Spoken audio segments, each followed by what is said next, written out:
کہ رزق دینے والی ذات اللہ کی ہے،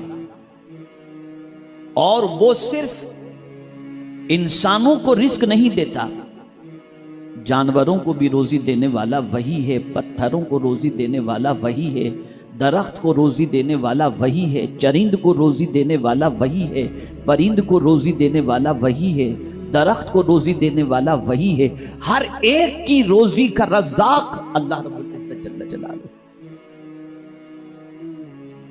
اور اسی نے فرمایا کہ اگر کسی کے پاس تم یہ دیکھ رہے ہو کہ روزی میں کشادگی ہے، فراوانی ہے، اور اگر کسی کے یہاں تم دیکھ رہے ہو کہ روزی میں تنگی ہے، تو کس کی وجہ سے ہے؟ تو اللہ فرماتے اللہ یبسط الرزق لمن یشاء ویقدر، اللہ جس کا چاہتا ہے، جس کی چاہتا ہے روزی تنگ کر دیتا ہے، اور جس کی چاہتا ہے کشادگی فرما دیتا ہے۔ اور خود اللہ نے اپنی شان بیان فرمائی وما من دابۃ فی الارض الا علی اللہ رزقها،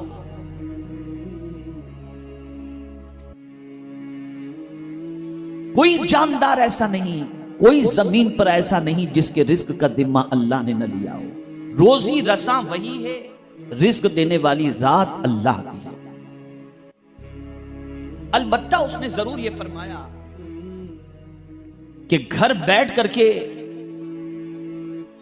مفلوج ہو کر کے نہ بیٹھ جاؤ کہ اللہ نے ذمہ لیا ہے تو مجھے گھر بیٹھے مل جائے گا، نہیں، بلکہ مسجد میں رہنے والوں سے بھی فرمایا کہ نماز ادا کر کے نکل جاؤ مسجد سے، وہ بھی کون سی نماز؟ جمعہ کی نماز۔ اذا قضیت الصلاۃ فانتشروا فی الارض، جب تم نماز ادا کر لو تو زمین پر پھیل جاؤ۔ کیا کرو زمین پر پھیل کر؟ وابتغوا من فضل اللہ، اللہ کا فضل تلاش کرو، یعنی روزی تلاش کرو۔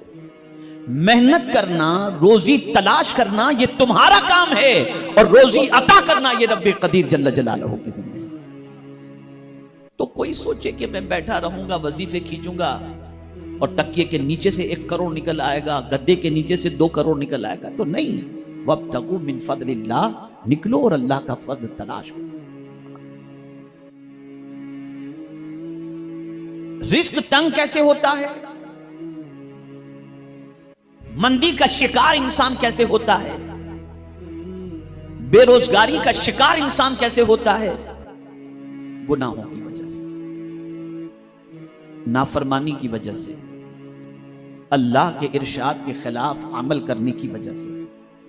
میں آج آپ کو 4 نسخے بتاؤں گا روزی کے سلسلے میں،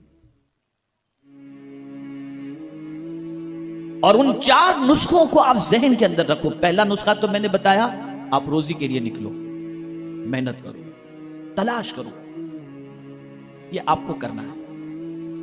لیکن ساتھ ہی ساتھ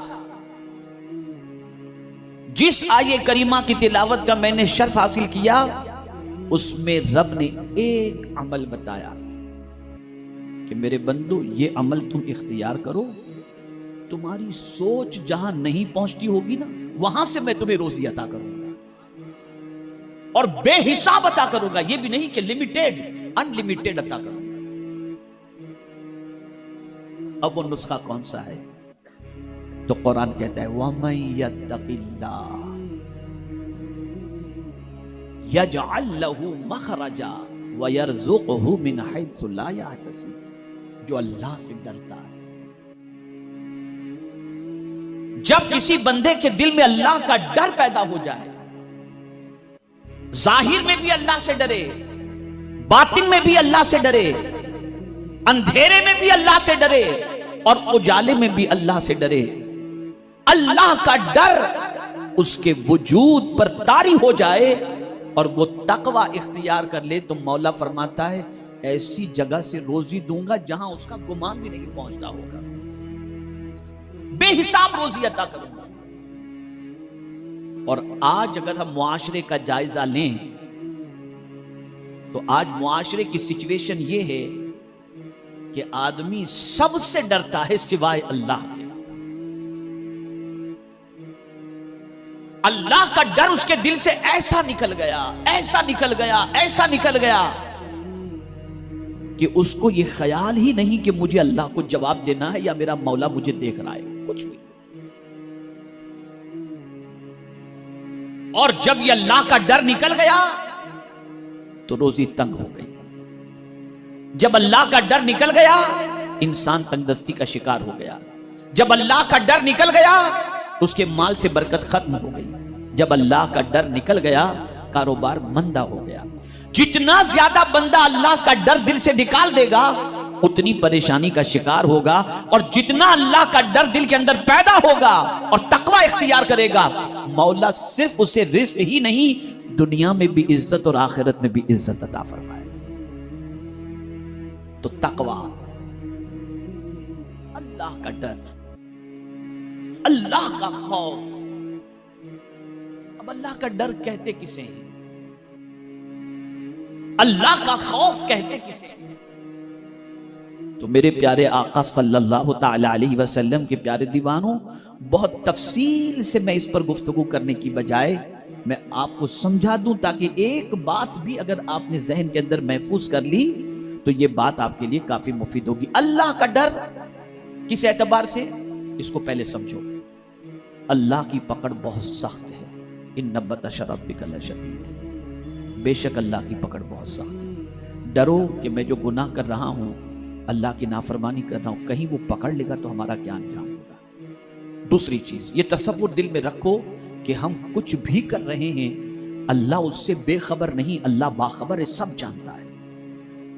یعلم خائنۃ الاعین وما تخفی الصدور ان اللہ علیم بذات الصدور، دل کے چھپے ہوئے بھید کو بھی جانتا ہے اور آنکھوں کی خیانت کو بھی جانتا ہے۔ ان اللہ لا یخفی علیہ شیء فی الارض ولا فی السماء، زمین و آسمان میں کوئی چیز ایسی نہیں جو اللہ عز و جل سے چھپی ہوئی۔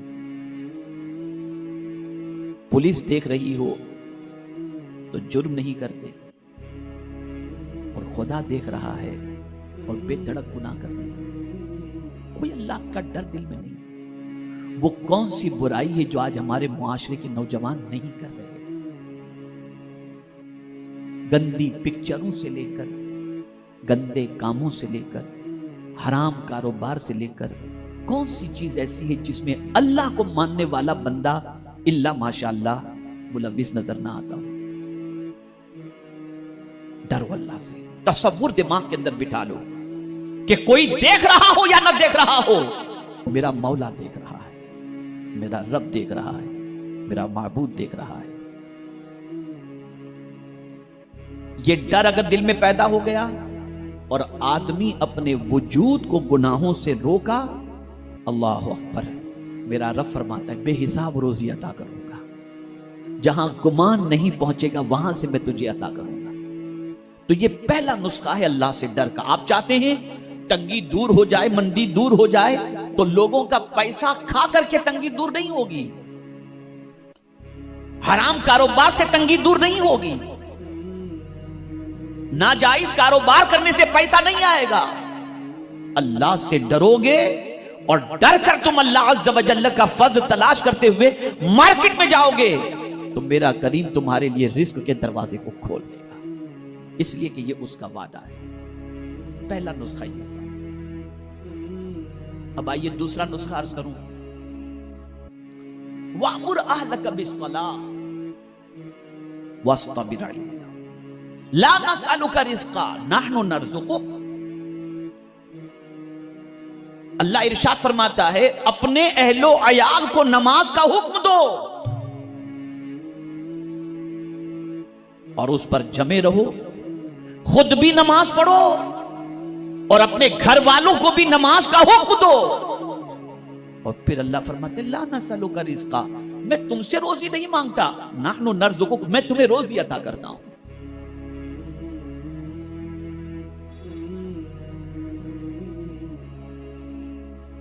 تو نماز صرف آپ کو ادا نہیں کرنی بلکہ نماز خود کو بھی پڑھنی ہے اور اپنے اہل و عیال کو بھی نماز کا حکم دینا ہے۔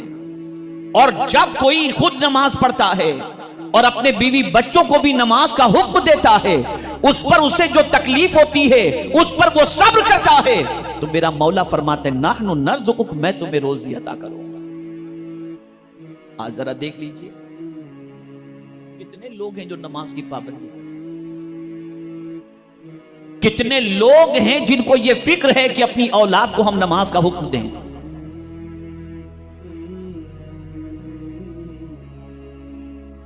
کون باپ آج ایسا ہے جسے سب سے زیادہ اس بات کی فکر ہو کہ میرے بیٹے کی ایک وقت کی نماز قضا نہ ہو؟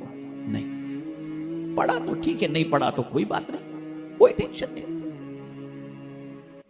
بیوی نماز پڑھی تو ٹھیک ہے، نہیں پڑھی تو کوئی بات نہیں۔ بچی نماز پڑھی تو ٹھیک ہے، نہیں پڑھی تو کوئی بات نہیں۔ مجھے بتائیے ہر چیز کے لیے آپ وقت نکالتے ہو اور اہل و عیال کا خیال کرتے ہو، نماز کے لیے کیوں خیال نہیں کرتے؟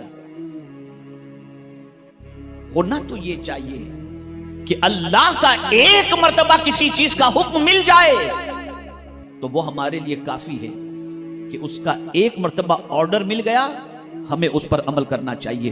لیکن جب قرآن پڑھتے ہیں تو عقل دنگ رہ جاتی ہے کہ نماز کے بارے میں اللہ نے ایک مرتبہ نہیں، کم و بیش قرآن مقدس میں 300 مقامات پر فرمایا ہے اقیموا الصلاۃ، نماز قائم کرو، خود بھی نماز پڑھو اور اپنے بیوی بچوں کو بھی نماز کا پابند بناؤ۔ میں آپ کو ایک سوال پوچھتا ہوں، کسی کے یہاں ملازمت کرتے ہیں، صبح 10 بجے کا ٹائم دیا، آپ بینک میں سروس کر رہے ہیں، کسی کمپنی میں سروس کر رہے ہیں، آپ کا ٹائم ہے 10 بجے کا صبح، آپ کو ڈیوٹی ہاورز بتا دیے گئے کہ 10 بجے پہنچنا ہے، 10 سے شام کو 6 بجے تک آپ کی ڈیوٹی ہے، تو رات بھلے جگے ہوں لیکن 10 بجے سے پہلے اسکول، 10 بجے سے پہلے ڈیوٹی پر پہنچنے کی کوشش کرتے ہیں۔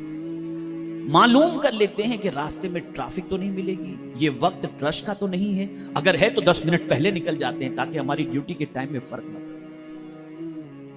کتنے گھنٹے ڈیوٹی دیتے ہیں؟ 8 گھنٹے۔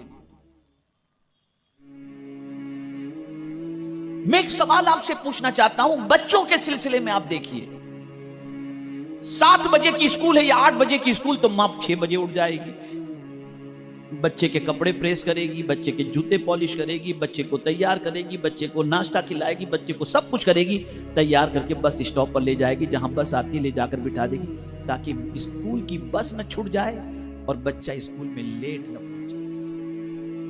یہ ہم کر رہے ہیں۔ لیکن ایک سوال میں آپ سے پوچھتا ہوں، ایک مہینے کی سیلری آپ کو آپ کا باس یا آپ کی کمپنی کا مالک یا آپ کا سیٹ آپ کو دے گا۔ نہ آپ کے سیٹ نے آپ کو زندگی دی ہے، نہ آپ کے سیٹ نے آپ کو آنکھیں دی ہیں، نہ آپ کے سیٹ نے آپ کو زبان دی ہے، نہ آپ کے سیٹ نے آپ کو کان دیے ہیں، نہ آپ کے سیٹ نے آپ کو پیر دیے ہیں، نہ آپ کے سیٹ نے آپ کو کچھ اور دیا ہے، نہ آپ کے سیٹ نے آپ کو زندگی دی ہے، نہ آپ کے سیٹ نے آپ کو عزت دی ہے، یہ سب کچھ تو اس نے دیا نہیں۔ لیکن جو چند ٹکڑے، چند روپیے دیتا ہے، تمہیں اس کے ہر ٹائم کا خیال ہے، اور جس کریم نے پورا وجود تمہیں عطا فرمایا اس کے لیے تمہارے پاس ٹائم ہے، اس کے لیے تمہارے پاس وقت نہیں۔ ارے تنگی کی شکایت کر رہے ہو تم روزی کی، جھک جاؤ اس رب کی بارگاہ کے اندر جس کے دستے قدرت میں سب کا رزق موجود ہے، اور خود ہی نہ جھکو، اپنے اہل و عیال کو بھی جھکاؤ۔ جب تم اپنے بیوی بچوں کو نماز کا حکم دو گے اور خود بھی نماز پڑھو گے، اس میں ہر چیز پر تم صبر کا دامن تھامے رکھو گے، تو اللہ فرماتے نحن نرزقک، ہم تمہیں روزی عطا کریں گے۔ خدا کی قسم، سیٹھ وعدہ کر کے مکر سکتا ہے اور خدا کا وعدہ حق ہے، اس نے جو فرما دیا وہ ہو کر کے رہے گا۔